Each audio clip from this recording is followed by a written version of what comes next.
फसिबे BJD नेता खोलिब कला Cola पर केलेंकारी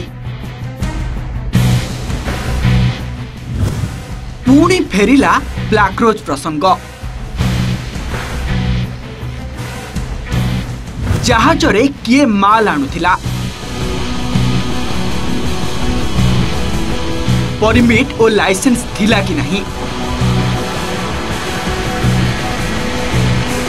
ब्लैकरोज रे कौन देण नेण हेउथिला ए सबुर तदंत कराई पारंती राज्य सरकार पूर्वरु ब्लैकरोज जहाज बुड़ी घटना को नहीं राज्य राजनीति रे खूब चर्चा होईछि। घटना पछरे बीजेडी रो तुंग नेतांक नाम मध्य आसीछि एवं एहा मध्य कुआ जाउछि एथिरे कुआडे बीजेडी रो प्रणव प्रकाश दास और बॉबिंकर हाथ रहिछि।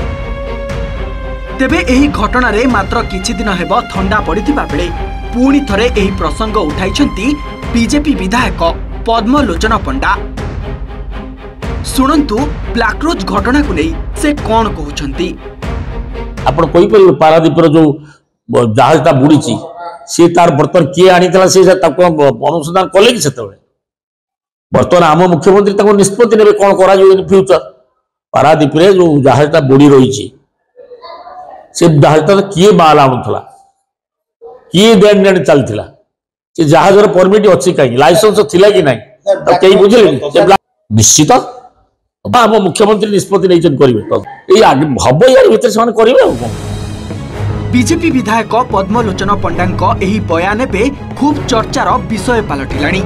सीधा सीधा पद्मलोचन एही घटनार तदंत हेबो मुख्यमंत्री या उपरे निष्पत्ति नेबे बोली कहिबा सह एथिरे करप्शन रो हिसाब नाही बोली कहिसंती।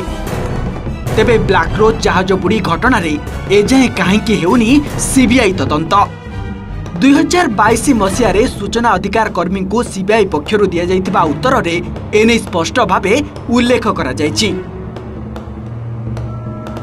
एही चिठी रे सीबीआई लेखिछि जे 2018 मसीह रे पारादीप बंदर कर्तृपक्ष और केंद्र सरकार जहाज चलाचल मंत्रालय पक्षरु घटनार तदंत पई सीबीआई को चिठी लेखा जाइतिला।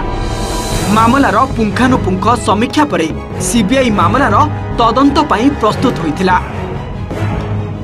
अरे एबे बा क्राइम ब्रांच ताको कतरे अछि एबे सरकार अछि एबे तदंत करनाथि एबे बाहर करनाथि के मना करूछि से तो कहउचंदी 6 मास हैला दुर्नीति हेछि कोनसी गोटे दुर्नीति प्रमाण करि परनाथि कोन ताकर ससास नाही मध्ये कोनसी घटना को उपयुक्त सत्य सामना को आनिया केवल मिछ कथा कहि लोक को भंडौचंदी।